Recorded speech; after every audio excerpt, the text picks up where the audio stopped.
Hi, this is John, and I'm at home now.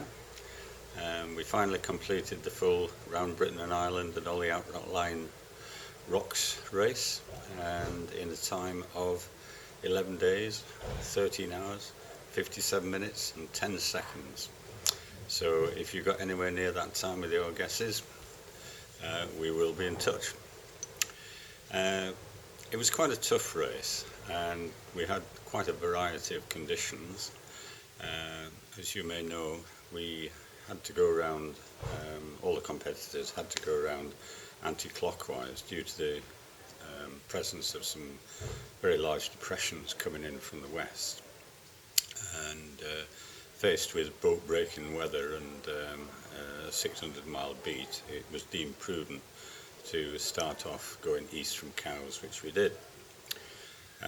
We all went off on a broad reach, about 18-20 knots wind, and that continued all the way up the channel, all the way past Dover, threaded our way through the Goodwin Sands, through all the wind farms, and up to Lowestoft, all making very good time indeed. The wind came round a bit, but we continued more or less on a run or a broad reach from the port side, and we went up the North Sea in very good time. This changed a little bit when we got to the latitude of about Aberdeen, and the wind started to come ahead, and then it was on the nose really for the rest of the time, up to the Orkneys, which never seemed to get any nearer at all, and then of course Shetland after that. And we finally got to Muckleflugger, still in less than a week, very good time, although by now we were in very poor visibility and not much wind at all. After we got round, it was clear that there was a strong westerly airstream heading towards us, and a bit further south the wind was forecast for 40-45 knots. So we deemed it prudent to carry on sailing to the west, which we did, and at one time we were closer to Faroes than we were to Shetland.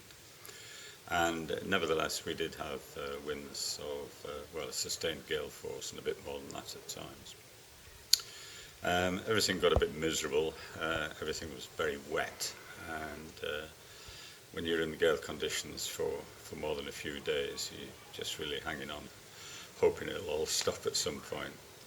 So eventually we tacked off onto starboard and headed towards Ireland, and indeed the wind lifted as predicted, and we started to make much better progress, although by this time we were under small jib only. As the wind eased and we put more sail up and started to make better progress again, and this continued until about halfway down the Irish coast, the west of Ireland, when it went very light, and by the time we got to the southwest, within sight of Farsenet Rock, we were completely becalmed for about 6 hours. Such is ocean racing.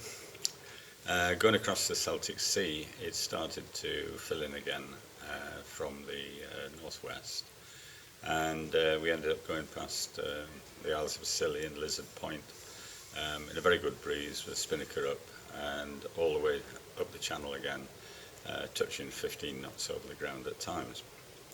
So finally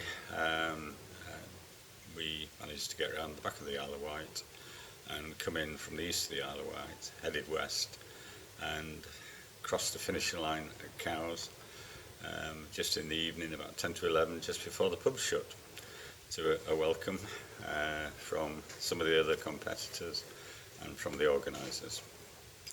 So thank you all very much for supporting me, and I'm very grateful for it. Please be assured it wasn't easy, and I suffered for it. And just one final point: if you have said you'd give us money and you haven't done, we know where you live. Bye.